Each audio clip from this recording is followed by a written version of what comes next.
سلام بینندگان عزیز، صبح روز یکشنبه 24 فوریه بخیر و شادی باد. شما برنامه نویدی بامدادی را تماشا دارید و حالا شروع میکنیم از خبرهای تاجیکستان. پرزیدنت امامعلی رحمان گفت که تاجیکستان تلاش‌های دولت افغانستان و جامعه جهانی برای مذاکرات صلح را دستگیری می‌کند. رئیس جمهور روز 23 فوریه ضمن سخنرانی در جلسه رسمی بخشیده به 26مین سالگرد تأسیس ارتش ملی گفت تاجیکستان سعی و تلاش حکومت افغانستانی دوست و همسایه خود و جامعه جهانی را جهت راه‌اندازی کردن روند صلح دستگیری می‌نماید. این زمان امریکا تلاش دارد طالبان مخالفان اصلی دولت افغانستان را به مذاکرات با حکومت مایل کند و بار اول است که رئیس جمهور تاجیکستان بعد شروع تلاش‌ها برای مذاکرات با طالبان درباره روند صلح در افغانستان صحبت می‌کند. ضمناً پرزیدنت امامعلی رحمان حین سخنرانی امروزه در حضور نظامیان در کاخ باربد شهر دوشنبه از افسران خواست با سربازان مثل فرزندان خود مناسبت کنند.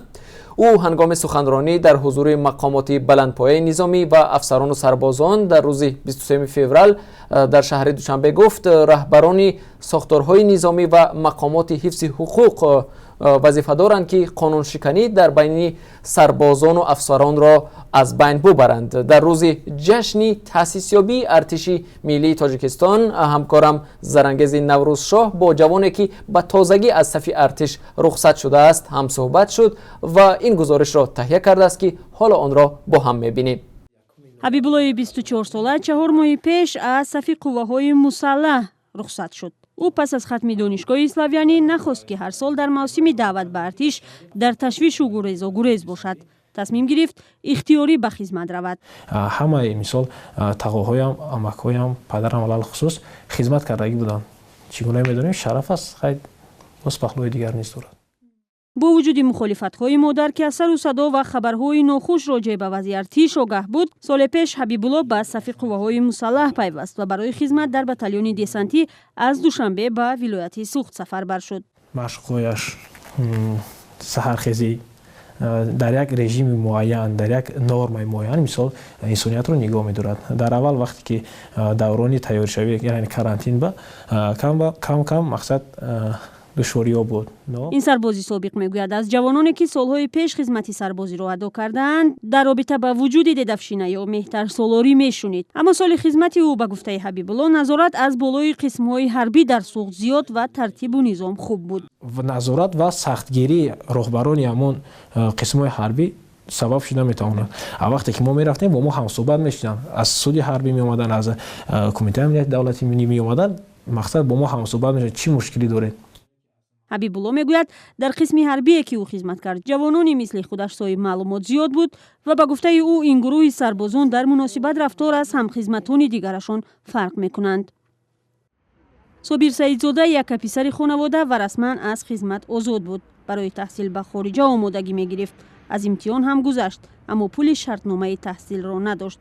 бо қаҳр чанд соли пеш ба артиш рафт. саҳар чойи ширин буд, 20 грамм маска сливочный мегӯянд маска буд, хӯроки якуму як дона тухм.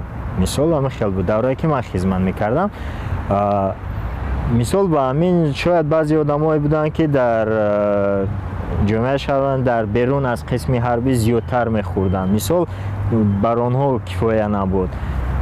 баъд ба як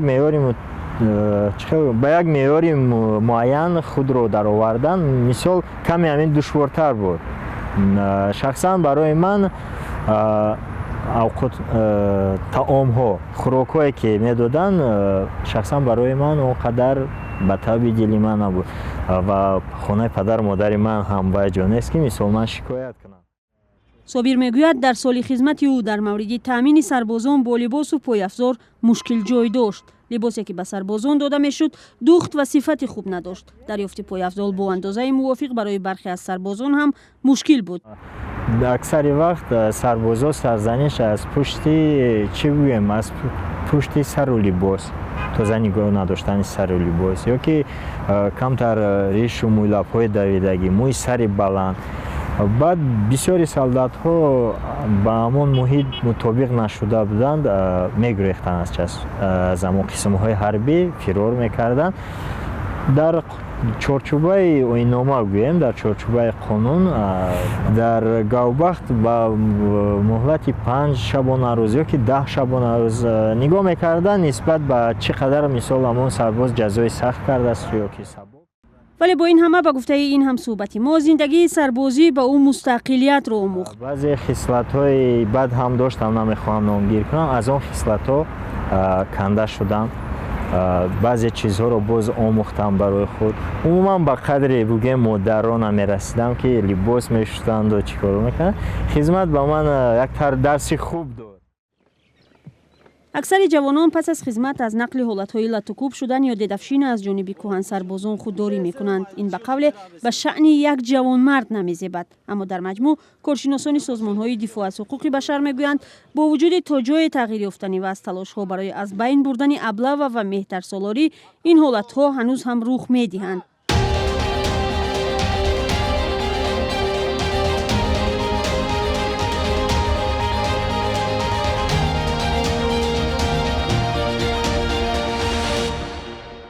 برنامه نوید بامدادی را تماشا دارید و حالا رو می‌آوریم به خبرها از خارج کشور. ایالات متحده آمریکا میگوید حدود 200 نظامی پاسدار صلح پس از خروج نیروهای این کشور از سوریه آنجا باقی خواهند ماند.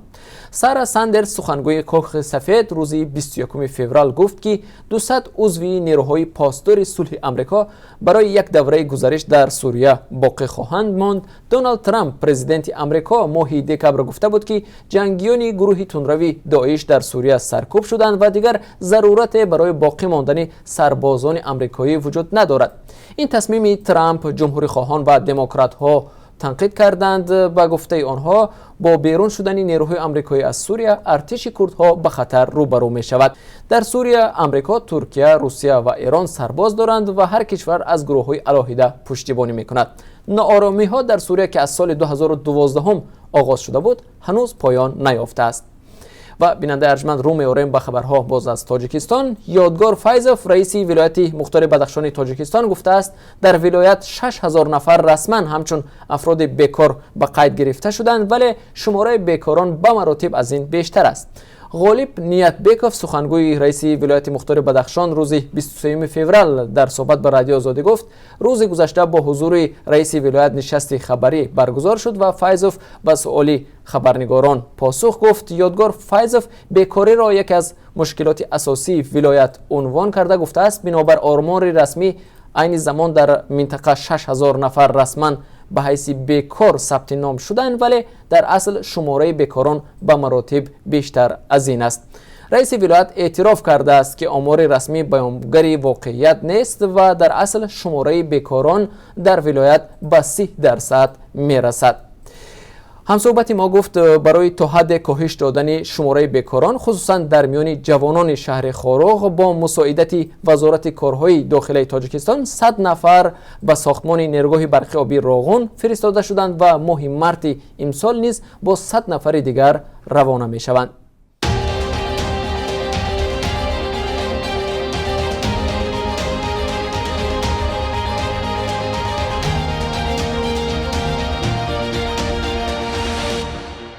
پرو قهرمانی فوتبال جهان 2019 میان نورسان را دایر کردن نمیتواند. کمیسیون وکیلان فدراسیون بین‌المللی فوتبال فیفا تصمیم گرفت که مسابقات قهرمانی جهان عاید به فوتبال میان بازیگران تا 17 ساله را به دیگر کشور انتقال بدهد. مسابقات قهرمانی جهان در سال 2019 را میبایست پرو برگزار میکرد، ولی وکیلان فیفا در جریان تشریف خود به مکان برگزاری مسابقات و ملاقات با فدراسیون فوتبال این کشور مسائل بسیار حل نشده را آشکار کردند. در یک اظهارات فیفا گفت در آینده نزدیک راه‌های آلترناتیوی گذراندن مسابقات قهرمانی جهان را بررسی میکند.